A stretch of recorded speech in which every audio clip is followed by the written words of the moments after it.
जी, अस्सलाम वालेकुम जी। हमारे साथ इस वक्त मरियम बीबी मौजूद हैं। इनके साथ एक हादसा पेश आया था तकरीबन 2 माह पहले। इस बारे में उनकी सुनवाई कहीं नहीं हुई, तो हमने मीडिया के दफ्तर में आके हमसे दरख्वास्त की है कि इस बात को उठाया जाए। इनकी जान को ख़तरा है, तो इस बारे में हम इनसे जानेंगे कि इनको क्या मसाइल दरपेश हैं और इनके साथ क्या वाक़या पेश आया था। जी मरियम, आप बताएँ हमें। अस्सलाम वालेकुम। दरअसल वाक़या ये पेश आया। दरअसल रात के 1:30 से 2 बजे के दरमियान में 3 लड़के दाखिल हुए हैं घर में। हस्बैंड नहीं थे, बाहर से कुंडी लगा के वो गए हुए थे। कुंडी लगा के गए हुए थे तो सोने का टाइम था, लाइटें ऑफ थी। उस टाइम पे लोग आए नशे की हालत के अंदर। तीनों ये लोग दाखिल हुए अंदर। बच्चे अलग अपने रूम में थे, मैं अपने अलग रूम में थी। वो खैर अपने घर पे गए हुए थे। फिर वो आए, उनको मतलब ये अलग टॉर्चरबाजी करने लगे। फिर बड़ी बेटी पे इन्होंने हाथ उठाया। फिर मुझे इन्होंने गन पॉइंट पे बच्चियां रख के इन्होंने जो है वीडियो वगैरह बनाई मेरी, मुझे ब्लैकमेल कर रहे थे। किस बुनियाद पे मतलब वो आए, मतलब क्यों आए, ऐसे बैठे बैठे क्यों आ गए? कोई बात हुई? कोई कुछ भी बात नहीं हुई। नहीं, मैंने जानती थी। हाँ, ये सुना था मोइन अमान, दानिया लवान, ये लड़कों का नाम मैंने सुना हुआ था। बाकी फ़र्स्ट टाइम ये लोग जब दाखिल हुए तब भी मुझे नहीं पता था ये वही बंदे हैं जो घर पे दाखिल हुए। इनका पूरा दिल्ली कॉलोनी में यही काम है, जो इनसे डरता है वो अपना मुँह नहीं खोलता। खैर ये लोग वहाँ पे दाखिल हुए हैं। फिर इतनी देर में हस्बैंड आते हैं घर से, ससुराल से, मतलब मेरे सालन वगैरह लेने। खैर वो गए हुए थे। वो आते हैं तो ये हम लोग को छोड़ के हमारे को मारना पीटना कम करके तो ये उसको मारने पीटने लगता है। फिर नशा वगैरह अपनी जेब से निकालता है, उसकी वीडियो अलग बनाता है, ठीक है ना। फिर हमारी वीडियो अलग बनाते हैं। कहने का मकसद तो रोती पिटती रही, अबे नहीं कर, तुझे समझ नहीं आ रही, तू आया कहाँ? नहीं, मैं भी इधर कहूँ, तू जानती है, फलाना ढिमकना। जो भी नशे की हालत में उनसे जो भी बोला गया उन्होंने बोला। फिर इसे बाइक पे बिठा के वो ले गए, सेलफ़ोन वगैरह छीन के। सेलफ़ोन वगैरह छीना इन्होंने। कुछ अमाउंट कैश पड़ी हुई थी, कुछ गोल्ड के टॉप्स वगैरह थे जो मेरे कान में थे, वो इन्होंने लिए अपनी जेब के अंदर। ये चलते पड़े। मियाँ को मैंने बोला मैं खुद लेकर आती हूँ। कहाँ पे लेकर आना भाई, मुझे एड्रेस समझा दो। उन्होंने बोला नहीं तुम इधर ही रहो, तुम अच्छी लग रही हो, इधर ही मतलब रहो फ्लैट में। बाकी कल तक घर खाली करो, तुम्हारी इज्जत इसी के अंदर ही है, वरना सामान तुम्हें एक भी नहीं मिलेगा। तो बेसिकली घर खाली करवाने के लिए कर रहे थे या आपको टॉर्चर कर रहे थे? नहीं, दरअसल मेरा कुछ भी तकरीबन उस घर के अंदर मुझे 2 से 2.5 साल हो गए थे। उस घर के अंदर ही 3रा साल शुरू था। कभी भी मैंने उस घर का किराया वगैरह नहीं रोका, और यानी कि भूखा रह लूँगी, घर का किराया नहीं मैं रोकती, बिजली का बिल, गैस का और घर वगैरह। इसका क्या रोल था, मतलब इसने घर दिलवाया? ये मुझे खुद इसकी समझ नहीं आ रही क्या है इसका। मतलब कि अगर ओनर को घर कोई तकलीफ़ मेरे से होती तो ओनर तो खैर वो नीचे घर के साथ में उन्हीं के घर है, चाचा मंसूर नाम है, जिससे मैं किराया देती रहती हूँ। और खुरम प्लम्बर जो है वो, तो जब ये सारा वाक़या पेश आया तो वो उनमें से कोई भी नहीं आया घर में? शोर शराबा तो हुआ? शोर शराबा अच्छा खासा आगा। इतनी लैंग्वेज वो मतलब कि गंदी यूज़ कर रहे थे, बंदा बयान भी नहीं कर सकता।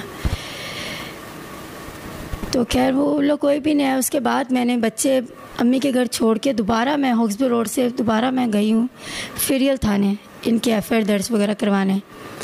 तो उन्होंने इस पर कोई सिफारिश भी कुछ भी, वो सिफारिश जी ऊपर से करवाओ, ऊपर से करवाने की, जब ऊपर से अगर करवाएं गरीब बंदा तो फिर फिरियल जाने की ज़रूरत ही नहीं है। फिर बेहतर यही कि थाना बंद करके बैठ जाए आराम से।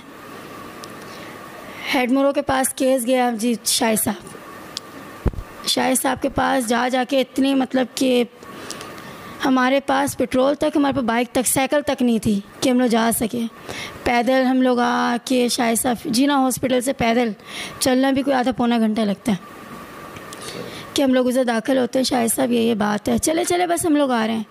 वो दिन गया, तकरीबन 2 से 2.5 माह गुजर चुके हैं। अभी तक वो आ ही रहे हैं, जो हम लोग रोडों पे ज़िंदगी गुजार रहे हैं बच्चों के साथ।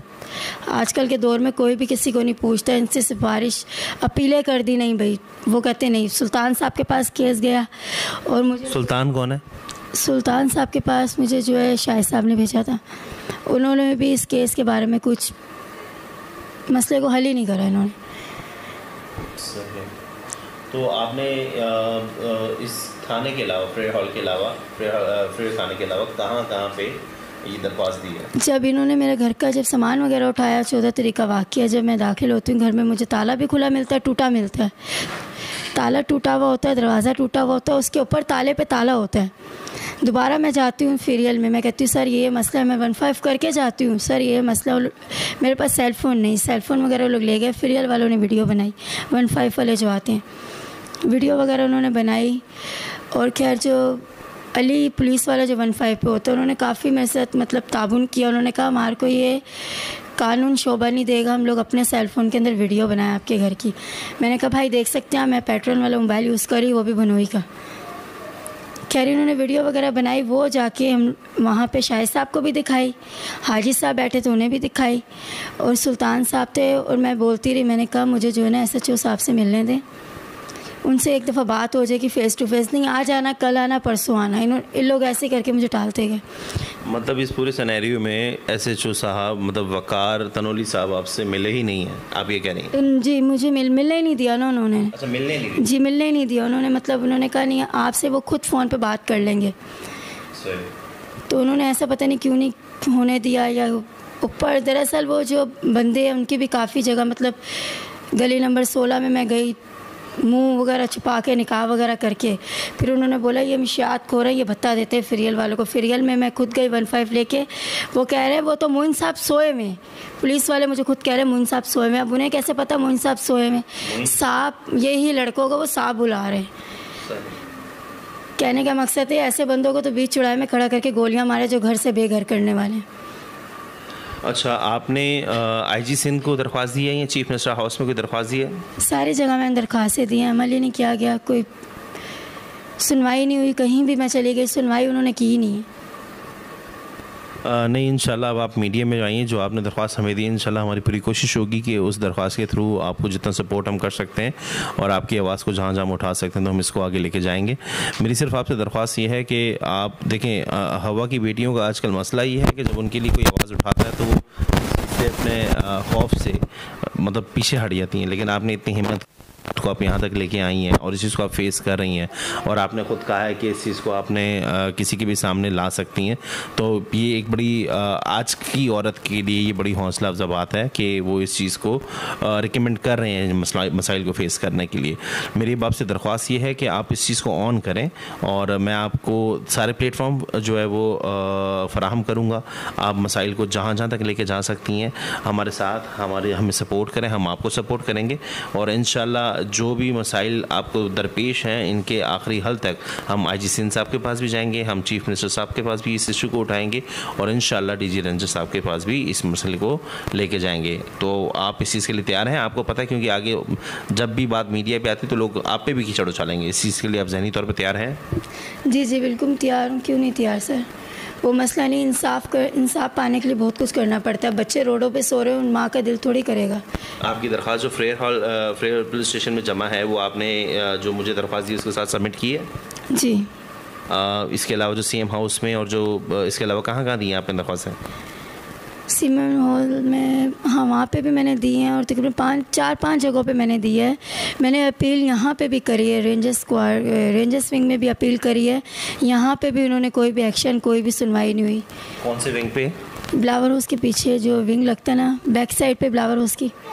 आप लोगों को तो वहाँ पे ही बना हुआ है ना, आपके इधर ही जहाँ पे दिल्ली कॉलोनी बता रही है उसको तो ग्राउंड में भी बना हुआ है विंग। बिल्कुल, मैं वहाँ पे भी गई थी, उन्होंने कहा नहीं हमें यहाँ पे ऑर्डर नहीं है, यहाँ पे जो है ना हमें मना किया गया है, ऊपर से हमें फ़ोन आएगा तो हम फिर जाएंगे। चलें, मैं इंशाल्लाह इस चीज़ को कोऑर्डिनेट करता हूँ मुतल्लिका इदारों से, आप परेशान ना हो। इंशाल्लाह हमारे थ्रू आपका जो भी काम हो सकता हुआ ये हमारे लिए बाइस इज़्ज़त होगा। आप हमारी बहन हैं और इस मुल्क की बेटी हैं, अल्लाह आपकी इज़्ज़तों को सलामत रखे, और इंशाल्लाह इस मसले को हम आगे लेके जाएंगे। जज़ाकल्लाह जी, अस्सलाम वालेकुम।